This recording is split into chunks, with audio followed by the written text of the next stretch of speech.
Turning overseas now to the war in Yemen. Despite a ceasefire set to begin on Tuesday, there was more fighting in and around the port city of Hodeida today. Pro-government forces backed by Saudi Arabia unleashed airstrikes on Houthi rebels backed by Iran.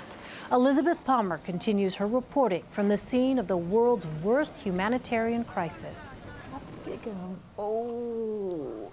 Here are the tiniest victims of Yemen's war, in the malnutrition ward of the Sana'a hospital. It's a haven for the babies and their mothers, where they'll get food and support, which is more than you can say for millions of other families left destitute by the fighting and Yemen's economic collapse. Last week, peace talks in Sweden showed the warring factions, the Houthis and the Yemeni government, shaking hands. We asked the Houthi foreign minister, Hisham Sharaf, about the ceasefire both parties had agreed to.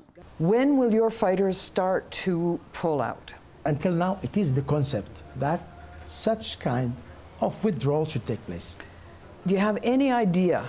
Are we talking days, weeks, or months? I think we're talking about weeks. Meanwhile, the UN is warning that 10 million Yemenis face hunger and 250,000 are actually in danger of starving. It's a tragedy amplified in Houthi territory by armed groups who block aid. Aid groups struggling with this humanitarian disaster also blame Houthi politicians for all kinds of interference, like not issuing visas to their staff.